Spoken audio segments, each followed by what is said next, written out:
இந்த வீடியோ பிடிச்சிருந்தா லைக் பண்ணுங்க, ஷேர் பண்ணுங்க, சப்ஸ்கிரைப் பண்ணுங்க, மறக்காம பக்கத்துல பெல் டச் பண்ணுங்க. அனைவருக்கும் வணக்கம். இன்னைக்கு ஸ்வீட் கார்ன் சூப் செய்ய போறோம். அதுக்கு தேவையானது 1 கப் ஸ்வீட் கார்ன், 1/2 கப்பு பொடியா கட் பண்ண கேரட், 1/2 கப்பு பொடியா கட் பண்ண பீன்ஸ். ஸ்வீட் கார்ன் சூப் எல்லாருக்குமே ரொம்ப பிடிக்கும். ரெஸ்டாரண்ட்டுக்கு போனாலும் இதை தான் நம்ம குடிப்போம். இன்னைக்கு அதை நம்ம வீட்டிலேயே எப்படி செய்யறதுன்னு பார்க்கலாம். ஒரு பேன் அடுப்பில் வச்சுக்குவோம். அதில் 1 ஸ்பூன் அளவுக்கு பட்டர் போட்டுக்குவோம். அந்த பட்டர் நல்லா மெல்ட் ஆகட்டும். பொடியாக கட் பண்ண பூண்டு 1 ஸ்பூன் அளவுக்கு போட்டு வதக்கிக்கலாம்.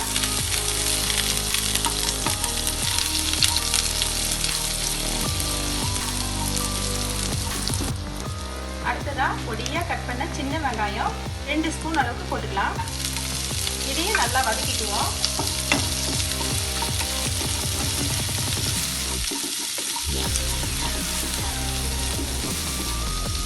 ஒரு கைப்பிடி அளவு ஸ்வீட் கார்ன் எடுத்து மிக்ஸி ஜாரில் போட்டு இதை நல்லா அரைச்சிக்குவோம். அப்போ தான் சூப்பு க்ரீமியாக இருக்கும். வெங்காயமும் பூண்டும் நல்லா வதங்கிட்டு இப்போ கேரட்டு, பீன்ஸு, கார்ன் இது 3 போட்டு நம்ம நல்லா வதக்கிக்கலாம்.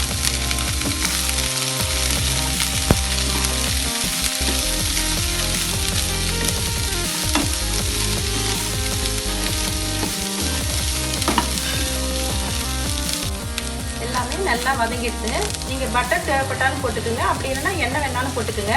அடுத்ததாக 1 ஸ்பூன் மிளகுத்தூள் போட்டுக்குவோம். தேவையான அளவு உப்பு போட்டுக்குவோம்.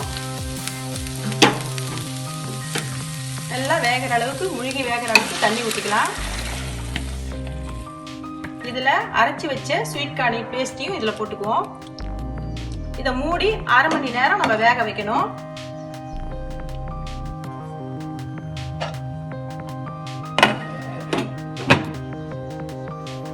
கார்ன்ஃப்ளவர் பவுடர் 1 ஸ்பூன் அளவுக்கு தண்ணியில் கரைச்சி வச்சுக்குவோம். ஸ்வீட் கார்ன் நல்லா வெந்துடுத்து.